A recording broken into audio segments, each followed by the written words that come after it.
So Year 12, today we're doing a bit of revision with the hope that we make you feel more confident, less panicked about the assessments that are coming up. Some areas that you identified as ones we want to work on is LCP and Maxwell-Boltzmann curve. So the exam questions we're going to look at model answers for today are on those topics. So the first question, we're told about methanol reaction here, and we can see the equation there. So you're given a Maxwell-Boltzmann distribution curve for the mixture at 300 degrees Celsius. So you're asked to sketch a second curve on the graph to show the distribution of the molecular energies if the temperature is a bit higher. So you can see the curve I've drawn here. We can see that the peak is lower than the original peak, and we can see that the peak has shifted to the right of the graph, and that means we can see there is a larger distribution of molecules which have that energy, that minimum activation energy required, EA. We're then asked to explain with reference to both curves on the graph how a small change in temperature leads to a large change in the rate of reaction. So we all know from GCSE, increased temperature equals increased rate of reaction, and this distribution curve shows us why. So with the increase in temperature, we've got many more molecules with energy that is equal or greater to our EA, our activation energy. This means there's a significant increase in the number of successful collisions per unit time. Now you will notice that I've underlined and put in bold many, because it needs to be a significant number. This is not going to change the distribution if only one or two molecules have got more energy. It's many of them. And this idea of collisions per unit time is really important A-level vocab. We're now moving on to be asked about equilibrium. So both the rate of reduction and equilibrium are considered when choosing the appropriate conditions. So state and explain the effect of a higher pressure on the equilibrium yield of methanol. So we need to be looking at the number of molecules on both sides of the equation here. And we can see on the left hand side we've got 3 molecules, and on the right hand side we've got 1. So a higher pressure would lead to increased yield. The increase in pressure will favour the side with fewer molecules, in this case the right hand side, so the equilibrium is going to shift to the right, favour the forward reaction to counteract that increase in pressure. When the system has experienced an increase in pressure, it's going to want to try and decrease that pressure, and having fewer molecules is going to decrease that pressure. So it shifts to the right to counteract that change. So the next question is quite a common one they drop in exam papers. Getting you to consider both the rate and the yield. And it asks why the reaction is carried out at a temperature of 300 degrees Celsius rather than at a high temperature. Because we already explained previously, increase in temperature will lead to an increased rate of reaction, which all sounds great. But we need to go back and look at the equation they gave us, and we can spot that delta H equals minus 90 kilojoules per mole. That tells us that the forward reaction is exothermic. And we also know that increase in temperature favours the endothermic reaction. So if we increase the temperature, this reaction is going to go in the backwards or go to the left hand side, and so we're going to get less of the product that we want.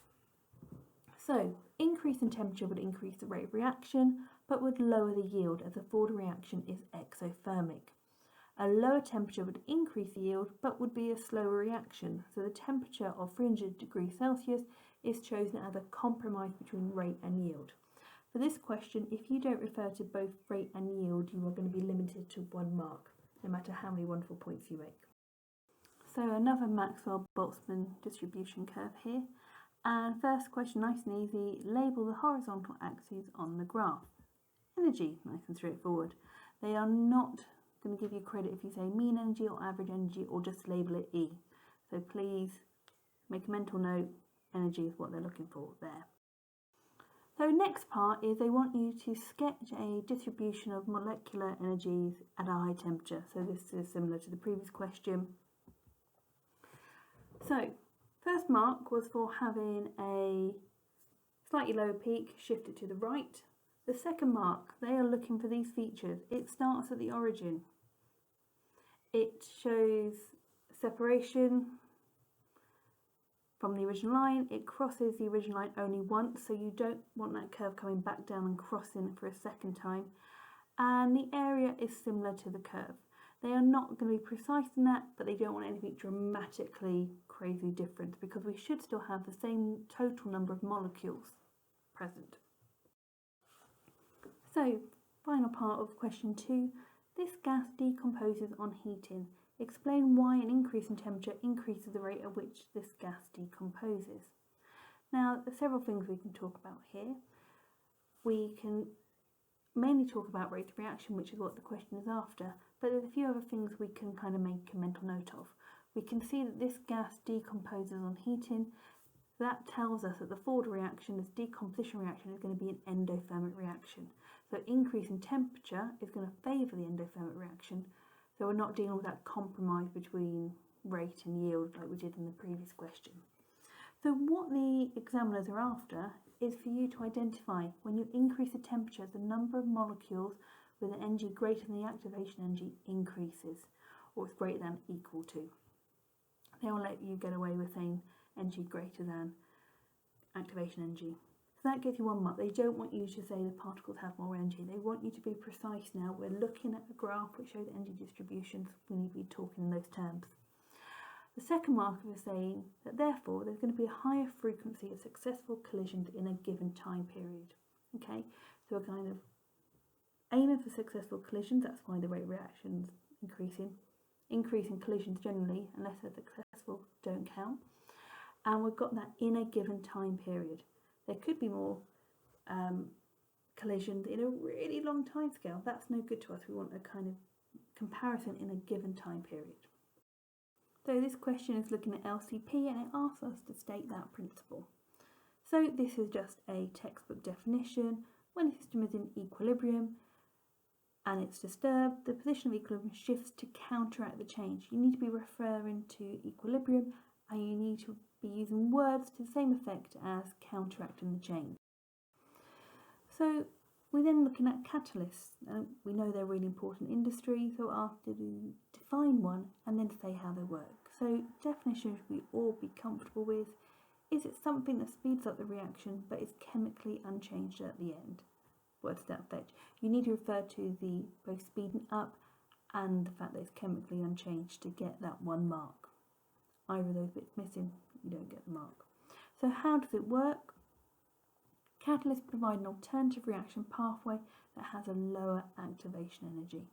And if you're not clear on this, there is a video on my channel you can look at which covers this in about 2-3 minutes. So we're then asked to state the effect of the catalyst on time taken to reach equilibrium. So how does it affect rate of reaction, and then how it affects the position of equilibrium. So it's going to speed up the reaction, so the time taken to reach equilibrium is less, but you can say it goes quicker, and it will have no effect whatsoever on the position of equilibrium. It speeds up both the forward and the backward reaction. So this next question, we're given lots of different chemical reactions here, and we're going to be given different conditions, and we need to pick the right equation for them. Now, if I saw this in an exam, I might feel a bit daunted, but I'm going to say, right, what can I tell? What information do I know? So I might make myself some quick notes. So I've identified which forward reactions are endo and exo, and I've also written down the number of molecules on each side of the equation. So I've got a nice quick reference that I can use in the exam, hopefully avoid me getting muddled. So let's look at the first few. So a decrease in temperature at constant pressure shifts the equilibrium position from right to left. So we're looking for the backward reaction then to be exothermic, and that's only one of them, so that's going to be R. The next part asks us, or tells us, that the equilibrium uses concentrated phosphoric acid to act as a catalyst in a hydration reaction. So a hydration reaction is where it combines with water, so that's going to be T. And then we have a decrease in pressure at constant temperature, shift the position of equilibrium from left to right. So we're looking for a reaction where the right hand side has more molecules than the left hand side. Only one option, that's R again. So we're now looking for there to be no change in the position of equilibrium when the pressure is increased. So we're looking at one where it's got the same number of molecules on each side, that's only P. And then we're told we've got an increase in the concentration of steam at constant temperature, constant pressure, and it shifts the equilibrium from right to left. So there's only two reactions which have got steam, so we'll look at the H2O gas, that's Q and T. And we want the reaction to be going from right to left. So if we increase the amount of water on the right hand side, it's going to shift to left, that's Q. So we've got hydrogen gas being used in the chemical industry, and it is being used to extract tungsten. So state the role of hydrogen in this reaction. It's acting as a reducing agent, but you could also say that it's an electron donor or is removing the oxygen.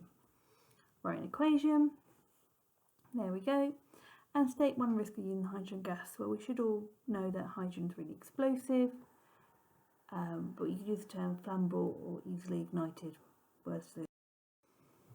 So now we have hydrogen being used to convert oleic acid into stearic acid, and we are showing the equation. And they ask you first to deduce the type of reaction that's occurring. You can use multiple terms, addition, hydrogenation or reduction to get that mark. Then they ask you to identify the stereoisomerism shown. You could say geometric, cis-trans, EZ or E/Z. Any of those would get you the mark. So we're now looking at the Haber process. First part asks you to state LCP, you've done that already, won't go over that again. You're then asked to use the LCP to explain why increase in pressure would result in a greater yield of ammonia. So if we look, when we're looking at pressure, we're looking at the number of molecules on either side of the reaction. So there are more molecules of gas on the left hand side of the reaction, so an increase in pressure would be opposed by the system by trying to lower the pressure and so shifting the equilibrium to the right hand side. So now we get to look at a bit of bond making, bond breaking. And we're trying to work out what's the energy or the bond enthalpy of the hydrogen-hydrogen bond. So we can work out our bonds broken and put our mystery X there for hydrogen and our bonds made. And we can use the equation and then plug those numbers in and do a nice bit of algebra there. So we're given an equation here, and the question asks us to get the greatest equilibrium yield using temperature and pressure. So we need to look at the information we're given. They want us to increase the products, so they want us to get the equilibrium to shift to the right hand side of the reaction shown. And if we look at some of the information we're given, we're told that delta H is positive, so we know that the forward reaction is endothermic. And we can look at the number of molecules on each side. The left hand side has 2 molecules, the right hand side has 3. So using this information, we can look at the ideal conditions. So forward reaction is endothermic, so an increase in temperature favours the endothermic reaction. So we're going to want high temperatures. Okay, so that means we're looking at options A and C now. Then if we look at the number of molecules, because they relate to pressure, if we want it to go to the right hand side, we are going to want to have low pressure, okay, because the system is going to want to try and increase that pressure by creating more molecules. So hence it shifts. And so our answer is C.